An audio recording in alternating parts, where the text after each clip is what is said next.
বিটিআৰত BPF UPPL ঐক্যবদ্ধ হোৱাটো সম্ভৱনে?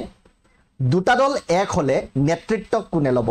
দুই দল এক কৰাৰ বাবে এখোজ আগুৱাই এতিয়া দুখোজ পিছুৱাইছে নেকি এপছু? তৃণমূল কৰ্মী নহয়, এতিয়া নেতাৰ বাবেহে বিপিএফ ইউপিপিএল ঐক্যবদ্ধ হোৱাটো সম্ভৱ নহ'ব নেকি? বিটিচি নিৰ্বাচনলৈ মাজত মাত্ৰ কেইটামান মাহ থকা অৱস্থাত এই প্ৰশ্নবোৰ এতিয়া প্ৰাসংগিক হৈ পৰিছে। নমস্কাৰ, মই অনিৰ্বাণ, আপোনালোকে চাই আছে দি ক্ৰছ কাৰে। বিটিআৰৰ পাৰিষদীয় নিৰ্বাচন সমাগত। অঞ্চলটোত নিৰ্বাচনী গৰম বতাহ এতিয়া লাহে লাহে বলিব লৈছে। প্ৰতিটো ৰাজনৈতিক দলে বিটিআৰত প্ৰচাৰ অভিযান চলাবলৈ আৰম্ভ কৰিছে। নিৰ্বাচনলৈ মাজত মাত্ৰ কেইটামান মাহ থকা অৱস্থাত চৰ্চিত হৈ আছে দুটাকৈ বড়ো আঞ্চলিক ৰাজনৈতিক দল বিপিএফ আৰু ইউপিপিএলৰ ঐক্যবদ্ধ হোৱাৰ বা একত্ৰীকৰণ কৰাৰ প্ৰসংগ। বড়ো জনগোষ্ঠীয় ছাত্ৰ সংগঠন নিখিল বড়ো ছাত্ৰ সন্থা চমুকৈ এপছুৱে মূলতঃ এই দল দুটাক এক কৰাৰ বাবে পদক্ষেপ লৈছিল। কিন্তু তাৰ মাজতে কেতবোৰ গুৰুত্বপূৰ্ণ প্ৰশ্ন আহি পৰিছে। বিপিএফ ইউপিপিএল এক হলে কোন হ'ব একত্ৰিত দলটোৰ নেতা? কোন হ'ব বিটিচিৰ মুখ্য কাৰ্যবাহী পদৰ প্ৰাৰ্থী? প্ৰমোদ বড়ো নে হাগ্ৰামা মহিলাৰী? এই প্ৰশ্নই এতিয়া নিমিলা অংকৰ সৃষ্টি কৰিছে দুই দলৰ একত্ৰীকৰণ বা ঐক্যবদ্ধ হোৱাৰ বিষয়টো। অসমীয়া প্ৰতিদিন কাকতত প্ৰকাশিত এক বাতৰি অনুসৰি দল দুটাক ঐক্যবদ্ধ কৰোৱাৰ বিষয়টো লৈ এপছুৰ সভাপতি দীপেন বড়ো আৰু ইউপিপিএলৰ নেতা খাম্ফা বৰগয়াৰীয়ে হাগ্ৰামা মহিলাৰীক সাক্ষাৎ কৰিছিল। হাগ্ৰামা মহিলাৰীয়েও ধনাত্মক সঁহাৰি দিছিল। ঐক্যবদ্ধ হোৱাত আপত্তি নাই বুলি উল্লেখ কৰি হাগ্ৰামা মহিলাৰীয়ে কৈছিল, আমি দুয়োটা দল একলগ হ'ব পৰাটো ভাল।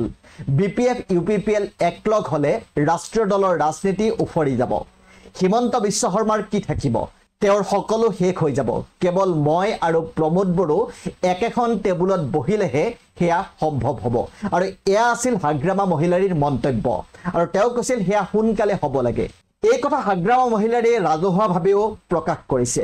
কিন্তু তাৰ পাছতো থমকি ৰৈছে বিপিএফ ইউপিপিএলৰ একত্ৰীকৰণৰ প্ৰসংগ। বিষয়টো অমীমাংসিত হৈ থকাৰ মূল কাৰণটোৱে হৈছে কোনে নেতৃত্ব দিব, প্ৰমোদ বড়ো নে হাগ্ৰামা মহিলাৰীয়ে? এই প্ৰশ্নৰ সমান্তৰালকৈ বড়োভূমিৰ ৰাজনীতিত কেইবাটাও বিষয় এতিয়া পৰিলক্ষিত হৈ আছে, যাৰ পৰিপ্ৰেক্ষিতত একত্ৰিত বা ঐক্যবদ্ধ হ'লেও নিজৰ পদ তথা ক্ষমতাক লৈ এক প্ৰকাৰে নিশ্চিত হৈ আছে হাগ্ৰামা মহিলাৰী। আৰু সেয়া হৈছে হাগ্ৰামা মহিলাৰী প্ৰমোদ বড়োতকৈ যথেষ্ট অভিজ্ঞ। বৰ্তমান ক্ষমতাত নাথাকিলেও বড়োভূমিৰ অধিকাংশ নেতাৰ সমৰ্থন হাগ্ৰামা মহিলাৰীৰ প্ৰতিয়ে আছে।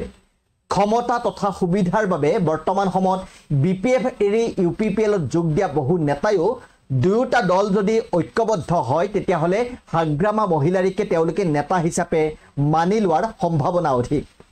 আনহাতে প্ৰমোদ বড়ো ইউপিপিএলৰ সভাপতি হ'লেও তেওঁ মিত্ৰ দল বিজেপিৰ প্ৰতি অধিক সমৰ্পিত বুলি বহুতেই বিশ্বাস কৰে, যাৰ বাবে বড়ো জনতা তথা নেতা বহুতৰে মনত তেওঁৰ প্ৰতি গ্ৰহণযোগ্যতা কম। আৰু এনেবোৰ কাৰণত দুয়োটা দল এক হ'লেও হাগ্ৰামাৰ ফালে পাল্লা ভাৰী হোৱাৰ সম্ভাৱনাই অধিক। আৰু যি কথা অনুধাৱন কৰিছে প্ৰমোদ বড়োৱেও। ইপিনে সমান্তৰালকৈ বিটিআৰক লৈ বিজেপিৰ কৌশলী ৰাজনীতিয়ে বতাহ অন্য দিশে ঢাল খুৱাব পাৰে। বিজেপিয়ে বিটিআৰৰ নিৰ্বাচনত মিত্ৰতাৰে অৱতীৰ্ণ নোহোৱাৰ কথা ইতিমধ্যে ঘোষণা কৰিছে। 25খন আসনত বিজেপিয়ে অকলেই প্ৰতিদ্বন্দ্বিতা কৰিব। বিজেপিৰ এই ৰণনীতিয়ে একাংশক চিন্তিতও কৰি তুলিছে। ইয়াৰ জৰিয়তে বিজেপিয়ে বিটিআৰতো বিগ ব্ৰাদাৰৰ ভূমিকা ল'ব বিচাৰিছে নেকি? মুখ্য কাৰ্যবাহীৰ আসনখনত বিজেপিয়ে এতিয়া নিজৰ কোনোবাক বহুৱাব বিচাৰিছে নেকি? স্থানীয় বড়ো ৰাজনৈতিক দলৰ হাতৰ পৰা ওলাই যাব নেকি বিটিআৰৰ ক্ষমতা? এই চিন্তা এতিয়া আগত ৰাখি বড়ো ৰাজনীতিৰ প্ৰভুত্ব ৰক্ষাৰ বাবে বড়ো ৰাজনৈতিক দল বিপিএফ আৰু ইউপিপিএলক একত্ৰিত বা ঐক্যবদ্ধ কৰাৰ পদক্ষেপ গ্ৰহণ কৰা হৈছিল। বৃহৎ সংখ্যক বড়ো জনতায়ো বিচাৰে যে দল দুটা একত্ৰীকৰণ হওক, কিন্তু নেতৃত্বকেন্দ্ৰিক বিষয়টো মীমাংসাৰ অভাৱত এই পদক্ষেপ এতিয়া কলিতে মৰহি যোৱাৰ প্ৰায় নিশ্চিত হৈ গৈছে। ইপিনে বিজেপি তথা ৰাজ্যৰ মুখ্যমন্ত্ৰী ডক্টৰ হিমন্ত বিশ্ব শৰ্মায়ো দল দুটা এক হ'ব লাগে বুলি মন্তব্য কৰিছিল। কিন্তু আমাৰ এটা সূত্ৰই দাবী কৰা মতে বিজেপিয়ে মুখত ক'লেও আচলতে বিপিএফ আৰু ইউপিপিএল এক হোৱাটো কেতিয়াও নিবিচাৰে। কাৰণ এই দুই দল এক হ'লে বড়োভূমিত বিজেপিৰ ৰাজনীতি নচলিব। অঞ্চলটোত বড়ো জনগোষ্ঠীয় ভোট দুটা ভাগত বিভক্ত হৈ আছে সেয়া হৈছে BPF আৰু UPPLৰ মাজত যেটো বিজেপিৰ বাবে লাভজনক BPF আৰু UPPLৰ একত্ৰীকৰণৰ বিষয়টোক লৈ দল দুটাৰ একাংশ নেতা চাৰিবাৰকৈ বৈঠকত মিলিত হৈছে কিন্তু হাগ্ৰামা মহিলাৰীয়ে কোৱাৰ দৰে হাগ্ৰামা মহিলাৰী আৰু প্ৰমোদ বড়ো একেখন মেজত এতিয়ালৈ বহিব পৰা নাই আৰু সেই পৰিবেশ এতিয়া আহিব নে নাই সেয়াও এই মুহূৰ্তত অনিশ্চিত ধন্যবাদ